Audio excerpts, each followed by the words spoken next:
So somebody, wants to hear your message. They invite you to come and speak, whether it's at their church or their women's group or whatever it is, and you have, 20 minutes to 60 minutes. Right. What is that burning message that you want to impart?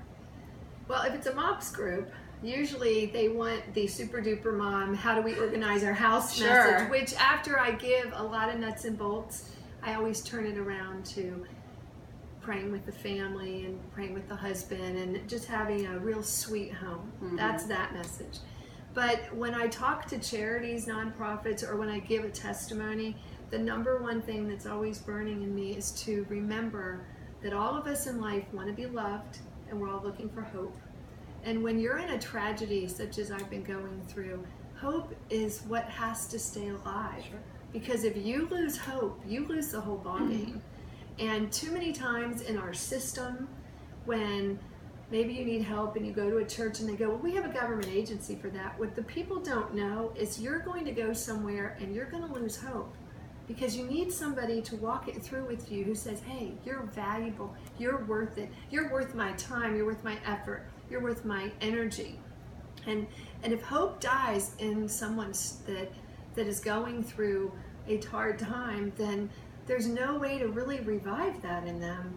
And that's the most important burning thing is I can share the story of my family and share the tragedy we're going through, but hope is my fight.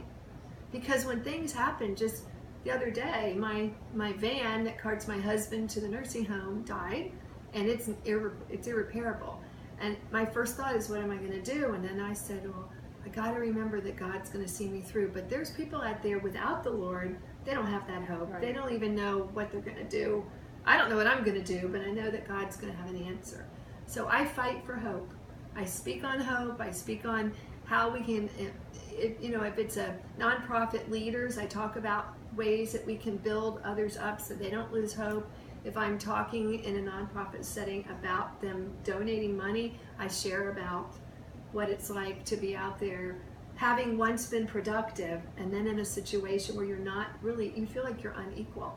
Mm-hmm. And how it is to continue to remain hopeful that there's a light at the end of the tunnel. Well, that's an important message for this day and age. Yes. I mean, people, Yes. and as you know, like what we were doing with the teens at the camp, Right. it's such a hopeless kind of generation with them Yes. all cutting. They don't know Yes. their identity. Yes. And I love speaking on identity. Yeah, I love speaking on personality that's and the base personality. of it all. There's so much. I'm just multi. I can speak on all kinds of things. That's fun.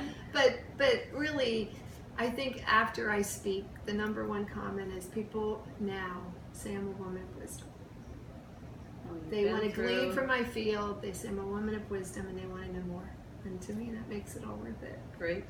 Yes. Well, I'm excited. I can't wait to see what God has next for you. Right. I know it's hard in the midst, but that verse that you shared brings that hope Right. and gets us through. Right. So thank you for sharing. Yes. And thanks for listening. Thank you.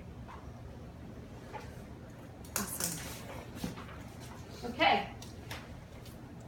Thank you so much for doing that.